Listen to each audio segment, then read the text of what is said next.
third time lucky, all right? Just my third time presented here. How many HDR students do we have in the audience? Great. All right. I want to skip over a few things, but the big method in my current madness is to, what I'm going to present has already been published. That's not clear, is it? It's been published as an industry report. Okay, so, and this is run global, international, KPMG. Right. So you dial in your phone now, unlocking Scope 3 opportunity, and you can see all the data. But now the job is, how can we curate the data to fit for an international journal, which we currently got it under review. So there's a lot of stuff here that you already know about, and I'll waste your time on that. But we want to get into some of how did we do this study in terms of how did we collect the data, how did we position the data to show the findings that we do show. So we talk more about the how, but I want to talk about the why, because this is some of the regulations that have come through in the last 5 years around Asia. You can download the report there. All right. But here's a question I've got for you. Australia is the third largest emitter of carbon emissions per capita in the world. Did you know that? Only because its population is so low. All right. Its emissions is only we're only talking about half a gigaton. But the total emissions around the world is we're talking about 80 gigatons. So we're talking about 1/60.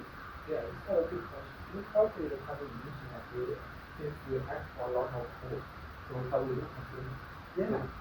And how do you do with Now most of the emissions, this is calculation based on the power that's used, and also emissions associated with the mining and extraction of, right? Because that emits emissions too when you're actually extracting of the minerals that we do export. Right? So we're talking about the supply chain emissions here, not the final end user emissions. But that's a very good question. But if I'm a PhD student today, when I did my PhD studies, we didn't have AI.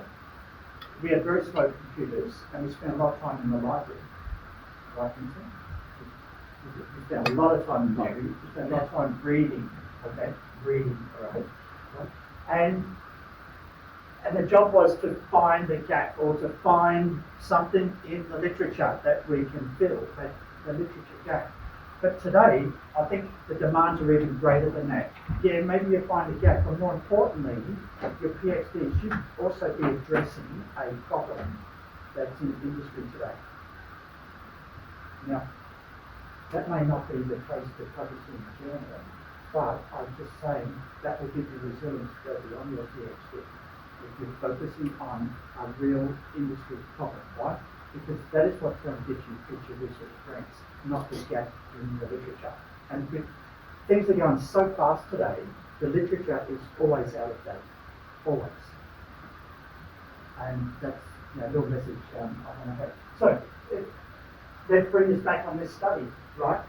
Research question: how to what extent is disclosure and management of Scope 3 emissions becoming institutionalised within large Asia-Pacific manufacturing operations? If we look at the contributions, I'd say contribution to practice is, okay, this is what the large listed organisations are doing with their disclosure across Asia. And we've got 5, 6 countries, right? Australia, Singapore, Hong Kong, China, same, right? And South Korea and Japan, all right? Hong Kong is a special administrative region of China. And then the other contribution is contribution to institutional theory. Right? So there's 2 contributions there. One's practice and one's a contribution to institutional theory. Then you might think, well, that's not enough motivation. You've got to be a bit more precise. All right, what do you focus on? What is the objective function? What is the key thing that you are focusing on that makes this different from any other study that has been done? Scope 3 emissions. And I was in an industry conference webinar less than 2 weeks ago where they were talking about ESG. And the question came up, what about Scope 3? And the answer was, okay, Scope 3 is hard to measure. And when it is measured, it's measured differently. And then there are regulations that are different. And then there is industry sector differences. And so you've got all of this mismatch of guidance about how do we measure scope 3. That's coming from, you know, if I want to disclose scope 3, where do I go to? Well, there's so many reporting standards, and industry associations have different directions. And also, you can go to the internet and there's different ways of measuring emissions. And so when there's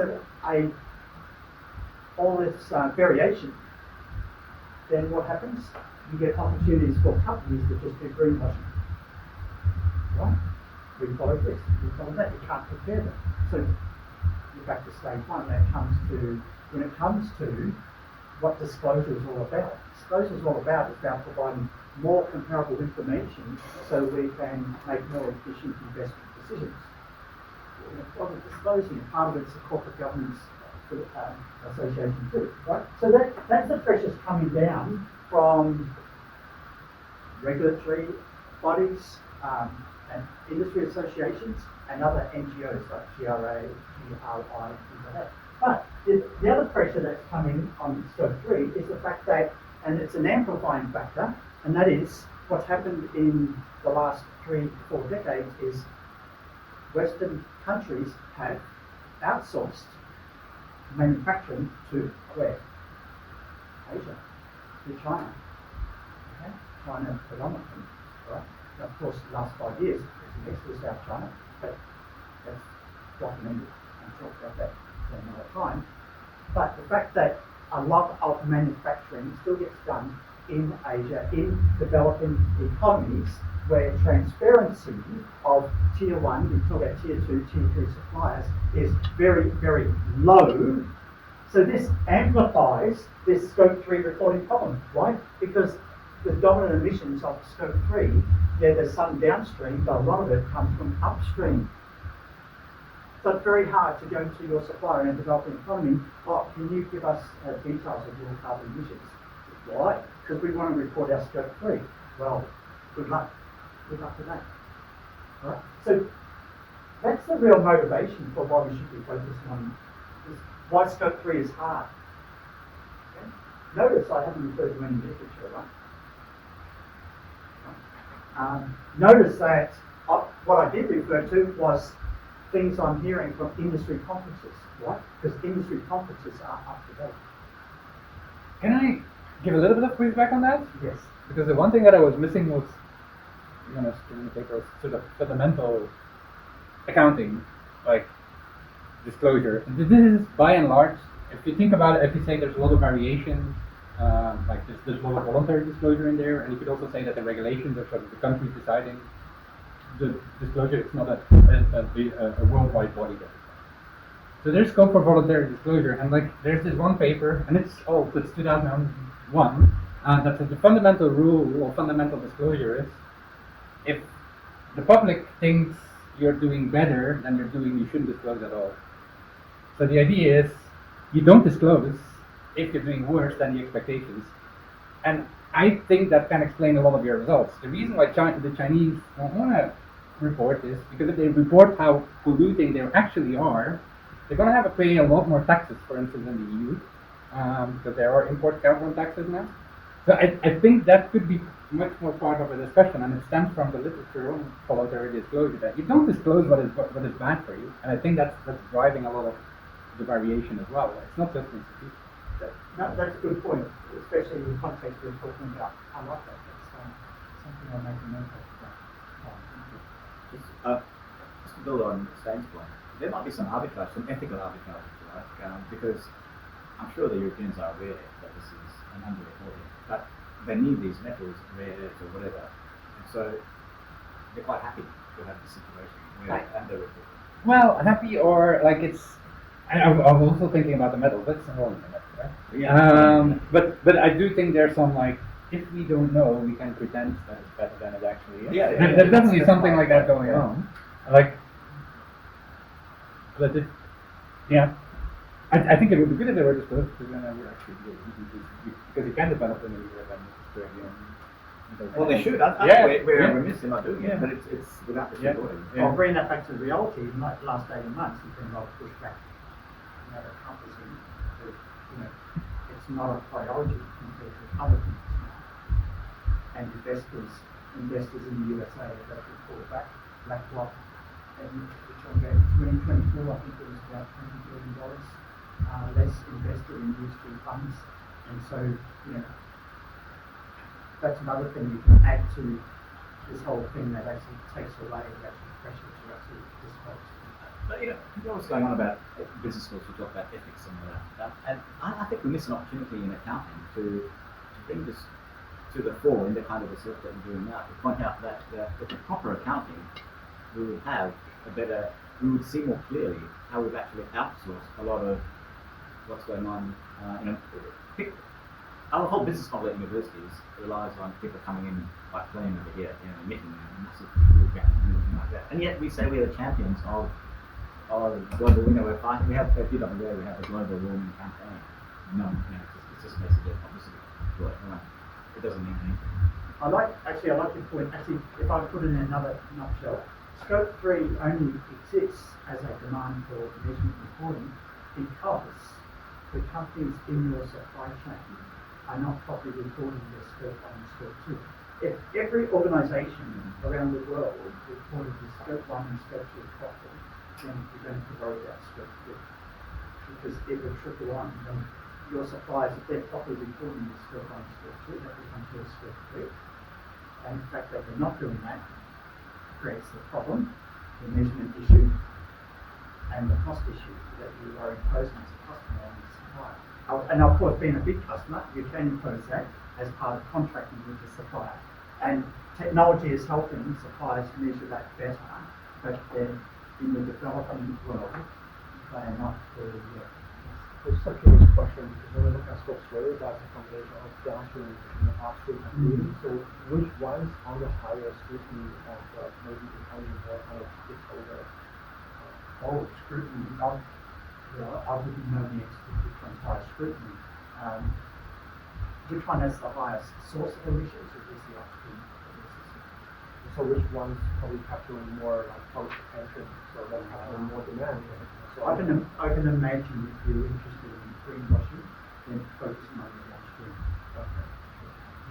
How your product use is a living carbon can be part of your marketing campaign, can be part of your strategy, and the reason why customers buy your product is because I'm just trying to think about which part of the activity is actually driving Scope 3 emission. Because if you look at the upstream activities, we know that a lot of firms are increasing their manufacturing activities because the previous suppliers probably have a higher compliance and cost.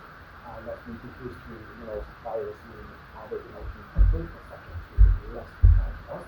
So because in those countries they will have less scrutiny and there will be more intuitively there will be more information demand if that region comes from that source compared to the downstream activities which likely happen to maybe domestically and a large firm.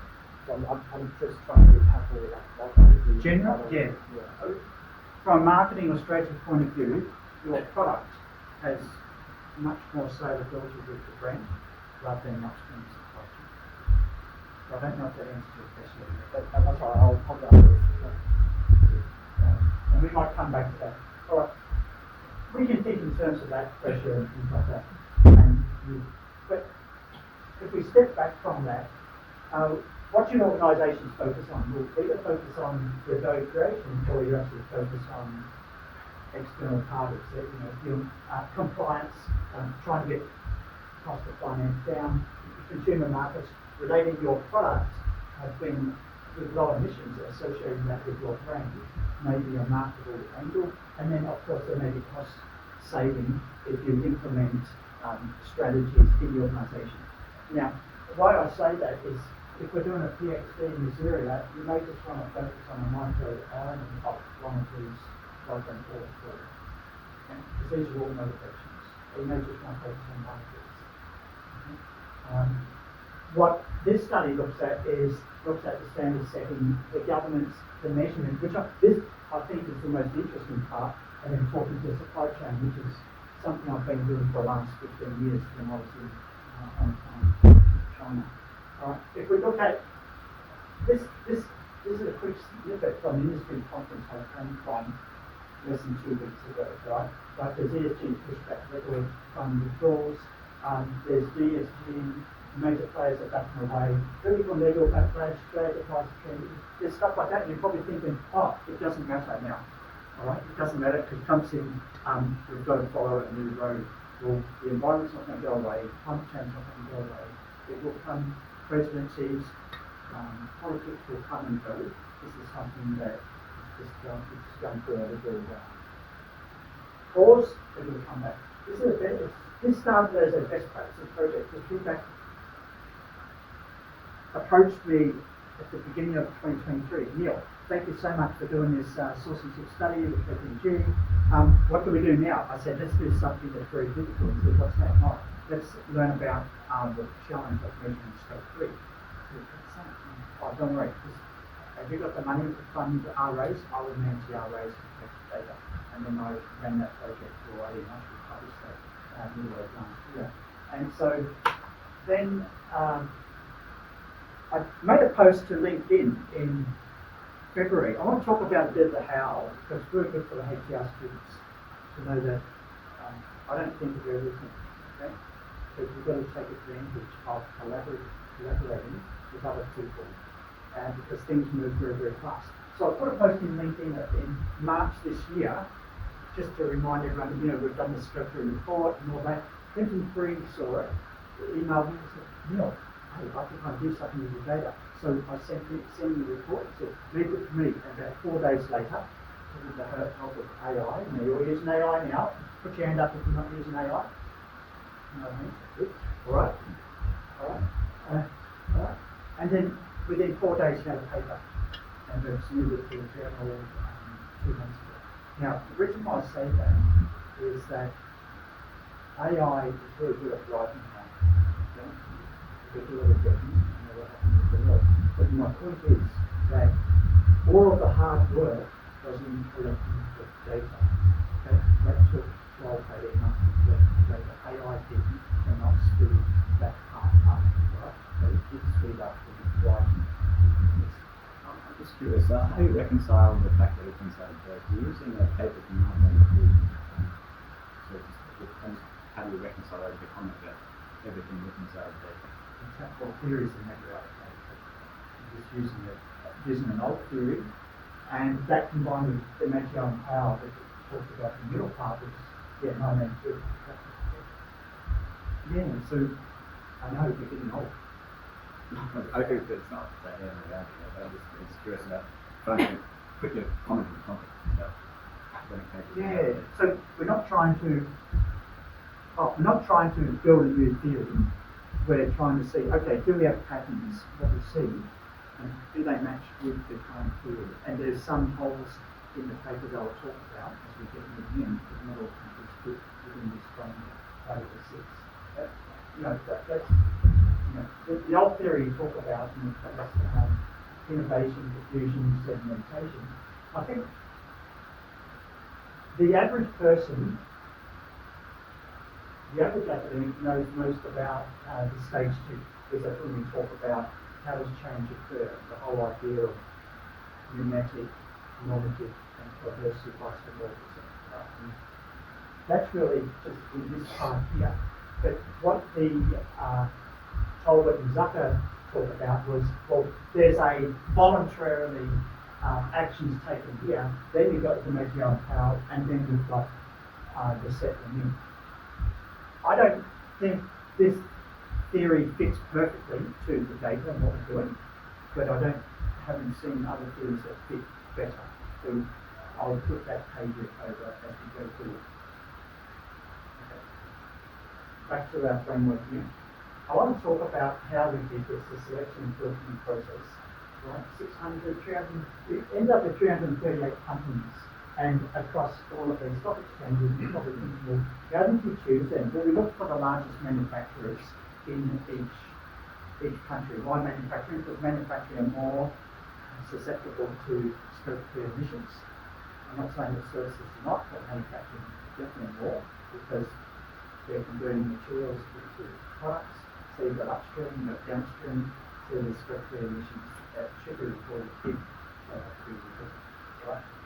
And you're probably thinking, yeah, but Australia, how can you compare Australia with Japan? Because Australia's mining and there's more manufacturing in Japan. So how do you compare the different industries?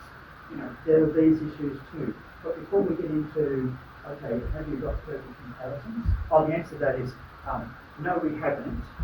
So let's get on with how did we actually get the data from those 338 companies? Well, you can see like, this is an Excel sheet. Okay, Excel sheet. And this was, remember, yeah, this was done without AI. So I set up an Excel sheet here. The main filter was that all companies had to have produced an ESG report. It's just that not all companies reported scope 3. Okay? So the main filter was if you have an ESG report, your manufacturer and you're the largest, we include you in the study. Right, so that's just an initial database, right? And you can think, all right, so most of them come from Australia, Japan, South Korea, less Hong Kong, China, Singapore. Reflecting on this,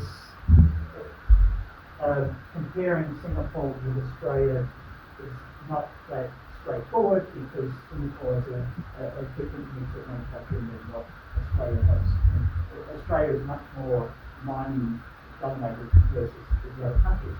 But you can look at the different percentage of firms and industries represented and say, you know, automated definitely not in Australia now. I see them on ships that come into Port Melbourne every week. Yes. Can you go back to your previous slide? So this one is for example. So what you compare with your what is the transfer of the from which year to? Oh, that's good. This is 2022 and 2023. So we only have two. Okay. So the first was for free, $10. So that means looking at this order, if the country company with IFRS, so they must disclose all this data, right? So since you look at China, Hong Kong, and Australia, so it's in Australia it's about 15 million this year, and but in China I don't remember exactly the year, maybe about IFRS. So if they just adopt this, for them they must disclose for 1, 2, 3. That is for financial That's a good point. So therefore, in 22, 23, it's all voluntary. it's all voluntary. It's all voluntary. We talk about all the regulations across the 6 countries, and it's all voluntary. And you know, Australia this year, and you know, we could go do this again, do a comparison before and after the regulations. Another question is, can you compare with your manufacturing data with the two costs? Because two costs also flag the scope 1, 2, 3 from the different sources, including the reporting, and they also claim that you use AI, text analysis, or use some kind of methodology to track the combination data from different sources. True. Yeah, two costs. Is that a company? Yeah, it belongs to SAP. Yeah, maybe because they also provide scope 1, 2, 3. So since here it's very valuable because your data is contract. For their data, it's discredited because it's Oh, then they charge you, right? Yeah, and they charge you. But I think the significance of your point about that, and that's a good point, is that you could use that source to validate our data as a validation Yeah, tool. so if you can compare, so maybe your data will be better than their data. Because their data is more like black box. We don't know exactly what happened. So we just show you, okay, that's the data we have. Because they're selling the data. Yeah. I understand. Very good point. I appreciate that. All right. So let's get. How do we convert text into ones and zeros? And this is something that, with expertise on prompt engineering, I'm sure you can do AI to do something like this. At the end of the day, you really need a human eye on some of these reports. All the reports, and some of the, I think the Chinese or Korean reports were in a foreign language and they had to be translated and we have to go through that process too. But I just want to show you, what does it look like? What does the disclosure of these annual reports look like? And notice we've got numbers here, like 1, 2, 3, I think this goes up to about 38. So we've got 36 or 38 points of data that we're collecting. Stuff like carbon emissions, climate scenario analysis, any mention of governance, any mention of LCA, product lifecycle analysis. And is there external assurance, all right? And then we talk about downstream. Someone mentioned downstream. So there's downstream first, they mention upstream second. It's interesting how they prioritize downstream before upstream, right? So this is, I'm just showing you the process of how do we convert text into ones and zeros? And that will be a major weakness of the paper because we first set out to do this for an industry report. We just want to not test a theory, but to just find out, okay, what are the patterns of practice out there and get this published as soon as possible, right? One of those papers you don't publish that. Right. But here's an example of an LCA. So this is Breville. There's your coffee machine. You all had your coffee this morning. And so Breville is partnering with the University of New South Wales. And they've done that for 2 years now, like I've seen on the course, to work out their LCA. LCA meaning that they sell one coffee machine and they're working with the University of New South Wales to make that one coffee machine. How much does it cost for the supplies, the materials, and how much does it cost in terms of downstream use? And then they guesstimate the average use and then the disposal at the end. So upstream, downstream, the LCA looks at everything. And then if they sell, say, 5,000 of these a year, then they multiply the 5,000 times the LCA factor, and then there's their scope three, right? So that's what. But most companies are not doing this. And Pearson should come to me today and say, oh, if your topic in this area, focus on LCA. Just focus on that because Europe seems to be really ahead of looking at LCA as the ultimate way of working out scope three emissions. So you've got partner with the engineering team to really find out per unit what is the upstream, what is the downstream use of a product. Okay? Most companies are not doing that. So I think it's an opportunity because I think in 5 or 10 years' time, more companies will be doing it. So it's good. It's a real. I think that's a really interesting area for in the future. Right. So okay. So then data coding for Neil. How can you reduce all of this text into ones and zeros? Well, we did. And we didn't use AI for this. We went through this line by line to figure out hope and the one. If there's nothing mentioned, it makes it there, it goes zero. So ones and zeros. Now today, with proper prompt engineering, you probably get AI to do something like that. But as someone what's the problem? Here's a question for you. Yes. Right, anyway, what's the problem of getting AI to do this? Like, AI can do this, and don't tell me its accuracy is. There's another problem. What's the problem? The problem for me would be that I don't know. I don't learn anything about the emissions and the disclosures and the details and that. So I don't necessarily know how to interpret the one review that it spits out, even if it's. Okay, good. What's another problem? I want you to think about the country of what they wrote. Is it something like recorded in just one? Do you think something of country, or is it just like just making it for the second? Yeah, like this is really rough. Right? Like, you're right. So there can be greenwashing statements and non-greenwashing statements which we don't know and didn't check on. So there's an error factor there. But getting back to AI, what's the problem? There's one here. What's the other problem? I think there's always problem, no matter using AI or using human. Because if I use the AI, so how can I find the thing? Because you need to train the AI. How you train the AI depends on, the output of the AI depends how you train the AI. Because first you need to ask the AI to understand. It's more like dumping out. So if you just training to report, so the result generated from AI is then unreliable, but it's very hard to justify. But if you use a human to read those kind of things, systems, different people may have a different understanding. Oh, but part of it is when we read this, then we have member checks. Oh, yeah. So I read this with my collaborator, Uh-huh. or with an RA, and we agree that this is a 0, this is a 1. Yeah. Right? So Yeah. that's what we did.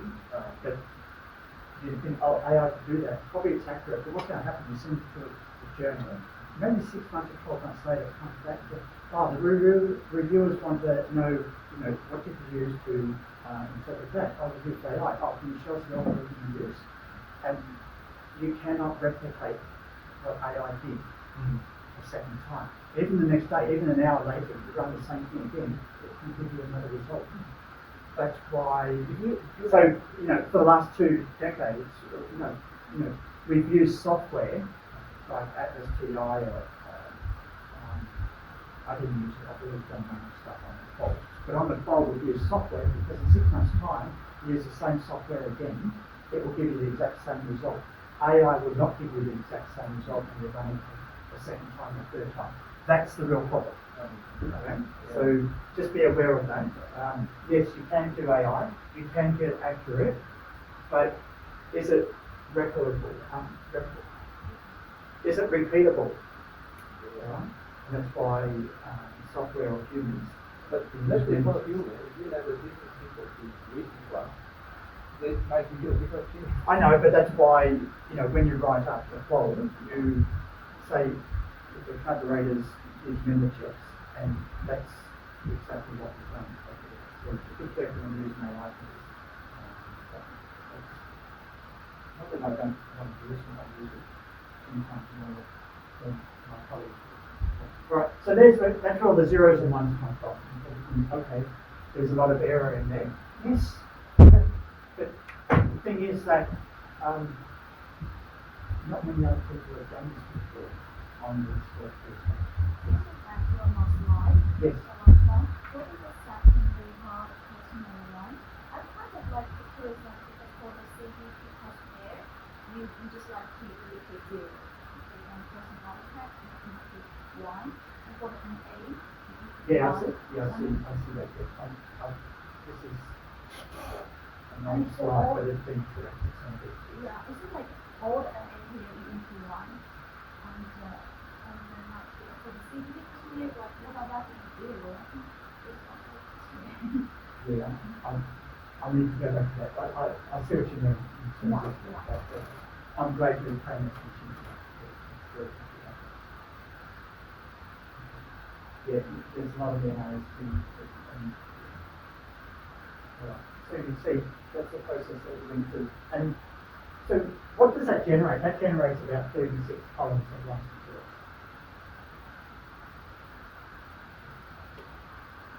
Okay, so if we report, does it make sense? Well, there's 8 areas that we are reporting.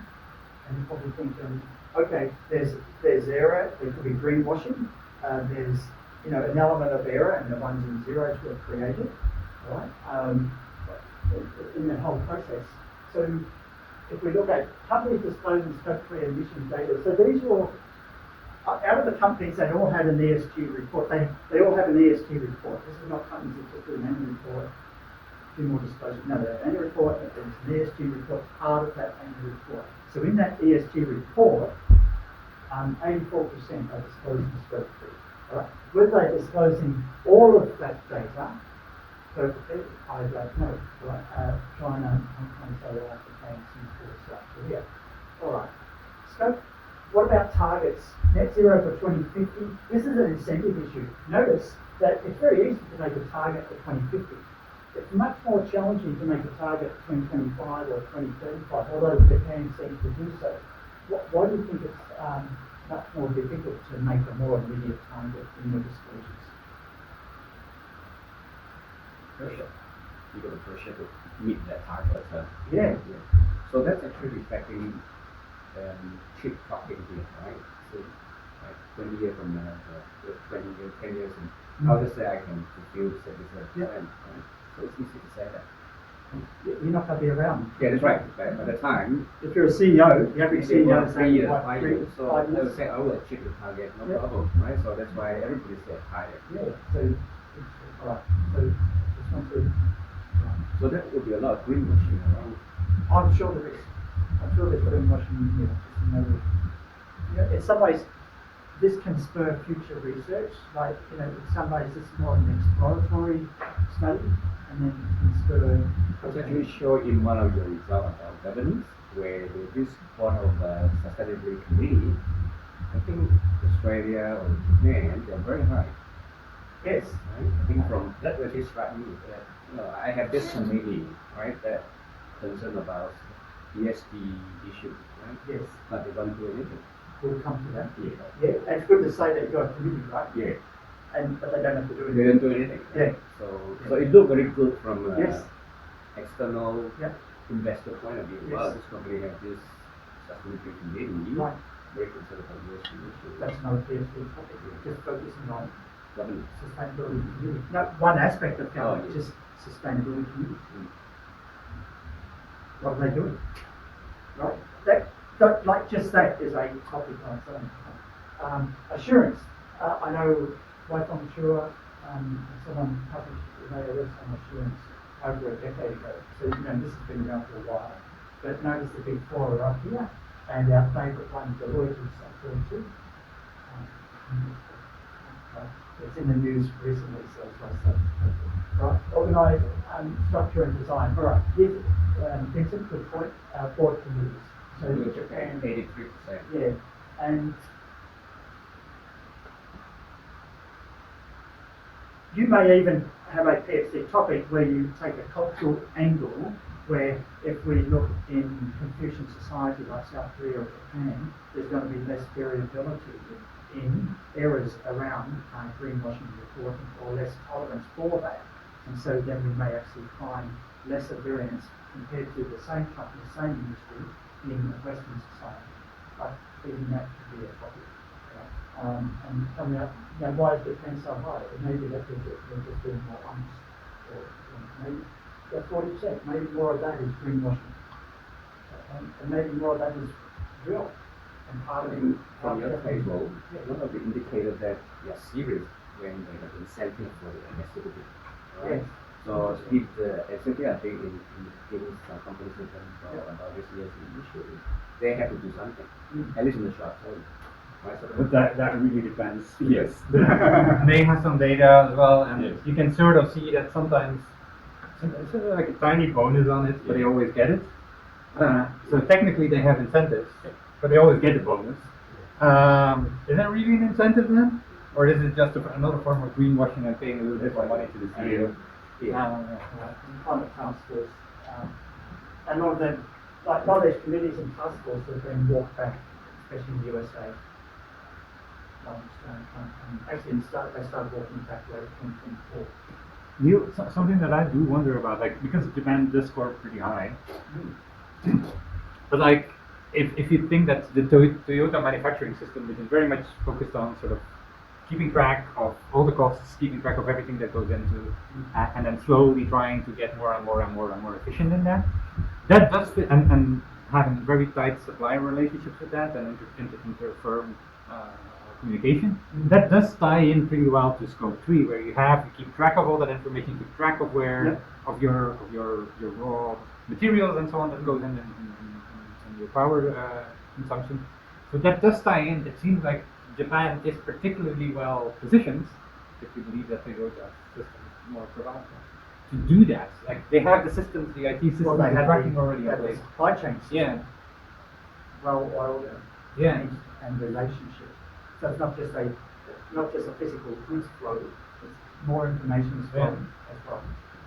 So I do wonder whether that explains part of the result. I mean, some of it might be greenwashing, but some of it might be that they already have like the prerequisites to actually implement it. Right. Good point. And if you look at partnership engagement, every one of these slides is a topic. You know, a starting point. You know, this may not even get published in an academic journal, but it doesn't matter. It will happen in practice. Someone picks it up and does it here.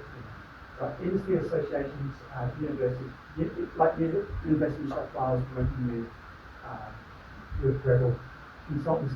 So what we did is some clustering of NGOs, universities and consultants looking at market data engagement, which is dominated by Australia, and then you've got policy oriented engagement, which is more the government industry, much more higher in Japan and China. which can understand because of the greater role of government in industry in those countries. And this is my favourite part. When I was doing this project and we were collecting the data, I was most interested about this here and another data. Right? Average data spend-based hybrid. That's all easy to do. And so that's why, not shown here, but we compare those that are focused on this versus those, and we call them standardized methods, whereas waste type, distance-based I think is highly standardized, but waste type, fuel-based, supplier, and direct, we focused on more advanced approaches to measurement of square foot. This is the real accounting. This is where the accounting happens, right? How you actually measure. And so, Nick, can I ask you, Please. those columns there, are they the items that you use to form this so-called emission measurement system? Shut that. Is that form part of your emission measurement system? And it's quite an interesting thing you've done here. So the column, for example, your this is, yeah, and going back to the GRC protocol and what categories that they use. So what does that 45% mean, like average data? What does it mean? 45% of the Australian firms are reporting that they use average data to help calculate their scope 3. And you're probably thinking, yeah, but Neil, 45 plus 49 plus 29, you're over 100 we talked about. A lot of companies are using more than average. So if you have an accounting system, the easiest one to do is spend-based. Right? Yeah. Because your accounting is picking up all your expenditure. Yeah. And so you just have to practice, right? That's easy, quite easy to do. Distance-based, very easy to do. But waste, more difficult. Supplier direct use, more difficult. Spend-based, easy.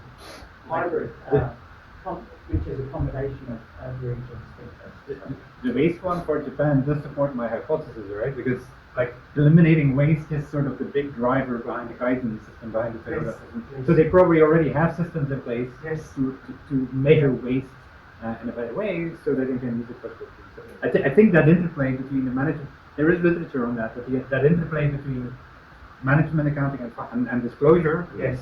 is, I think, also something that is really interesting because being able to measure your waste in your processes is very important in manufacturing. It's very valuable in manufacturing, even if you don't disclose it. As an ROI, to make the waste less and less Yeah. lean. Yeah, it's all part of that. Yes. Toyota manufacturing. Yeah. So, great for pulling out these things. This is great. Right. What about downstream?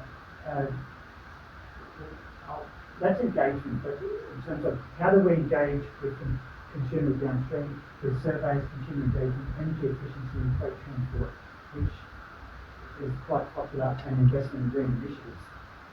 So, many of you know there's 15 categories of scope 3 emissions.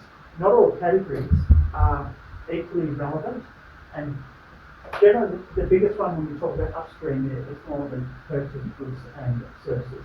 That's always a big one. If we look at approaches to measurement, I already talked about the obsolete. Here's an example, like Worley's scope 3 emissions. That's a company, Australian company. If you notice that you've got C1 to C3, they're measuring different categories with different measurement approaches. Like, wow, first of all I think, wow, that's an accountant's nightmare. And you think, wow, we can research this. Like this is, well, of course they'll use software and systems to do all that, but they're not measuring. When we say, oh, they're using a spend base, they're not using spend base for all of these categories. You know, so like employee commuting, average data method, or distance based method, not spend. So this is an example of Worley. There's a lot of stuff in here that you just think, wow, accounting. I will say, when you say this is an accountant's nightmare, I will say it's a financial accountant's nightmare. Management accounts are used to the fact that we have to use different measurement systems and it's different measures for different purposes. So I think there's some some scope here to get some of that. So, this, I want to get supplier engagement. So I talked about upstream engagement, downstream engagement is surveys to engage with consumers, things like that, social media. This is the interesting part, and notice Stein will say this again. Oh, Japan's very big. There you go, right? Very big on supplier engagement. Like, it's very easy to do onboarding, assessment, and audit. We call that compliance-based monitoring. But it's much more difficult and relationship-based to focus on developmental engagement, which is more developmental engagement, training, and incentives. So we talk about training, engagement, incentives, and awards. You really have to have a relationship with the supplier to have those engagements. It's very easy to send in a third-party audit to the supplier, and I did factory audits for some time when I was in Hong Kong for US suppliers. So I know what, when I go in there as a third party, the factory just does anything for you as an auditor, just to say that you can tick all the boxes. Right? So I know what audits are about. It's stuff from a distance. An onboarding process, yes, again, from a distance in some way. But once you start talking about training, data, incentives, then it's the relationship in the work on. Right, we'll wrap it up because we know at the top of the hour. Downstream, and there's downstream engagement. Yeah, notice Japan again. Right, talking to supply chain. Right, so this is what we come up to at the end of the paper, and you're thinking, Neil, how can you just put, you've got all these ones and zeros, there's errors in how, and there's some error in how we arrived at the ones and zeros, there's some error in how you categorize, but now you're going to put it, you aggregate it again, but in some ways this is a summary of all the other graphs I showed earlier. But where the green parts are is where you find greater disclosure in that area in different countries across the 8 dimensions. So very easy on overall disclosure, Australia and Japan. Target commitments, if we look at third-party assurance, you'll see that they're all quite reasonably high. That doesn't mean they have to disclose more. You must be a third party to come and ensure what you're doing, whether that's high or low, but you have insurance. In some ways that's developmental because I would imagine that you get an auditor in, they should also be teaching you, not just checking whether you comply or not. Right? But when it comes to measurement, it's very low. Supplier engagement, yes, when we talk about China, Hong Kong, Japan, and South Korea, partly maybe because some Australian manufacturers are in the supply chain, some of their suppliers are in Asia anyway, so it's very hard to have that direct engagement. Not like Japan, South Korea, where it's on the doorstep, much easier to have more engagement. So there are patterns there. You're probably thinking, not enough to get published, but that doesn't matter. There's enough here to spur future research interest in any one of these 8 areas. And maybe an editor will say, oh, I want to publish that because this provides a groundwork for future areas of research. And that may be how the paper works out. So the 84% of the disclosure from Australia is not surprising because by 2024, all companies already know that the 2025 compulsory disclosure is coming. So the company already start to shift into warranting more disclosure. Yes. It's not surprising. I think same thing applies to Japan. The other country, there's probably from your paper, it was not. Well, the regulations in, I think, South Korea, Hong Kong, Japan was comply or explain. That's right. And so it's sort of like a grey area between you have to comply. That's right. That's true. So there's that stage where you don't have to comply, but as long as you explain why you're not able to comply. So that's why I'm not surprising the Japan and Australia are actually very high. Yeah. So this is, that's the end of what I want to talk about. But in some ways, we can go back to the theory, and this will raise even more questions. This is, the conclusion of the paper is alluding to the fact that Australia and Japan have sort of gone through this diffusion stage, whereas China and South Korea are not there yet. I didn't put Singapore and Hong Kong on that because I feel that the data on these are much more fluent in terms of what the key drivers are. The key driver for China's regulations, accommodation South Korea is regulatory screening and professional assurance, whereas at Japan and Australia there's much more industry engagement or pressures for the disclosure. This graph is not in the paper, but I would just stop there. And we submitted this to a journal, the AAAJ, and it came back saying one reviewer liked it and one reviewer didn't. Right? It's normal, right? Right? So you're interested now until that. No one talks about it. We should talk about this, right?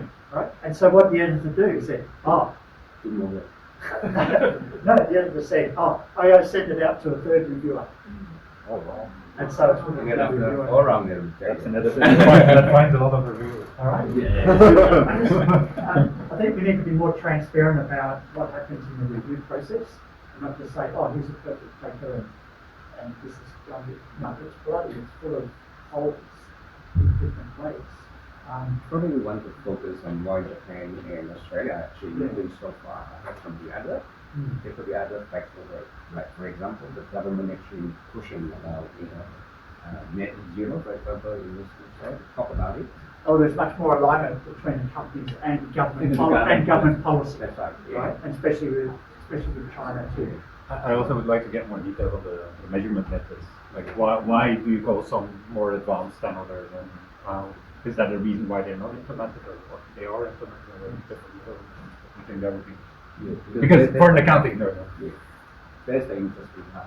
The rest is, there's no pressure from the others. I think this is the lucky side. Yeah.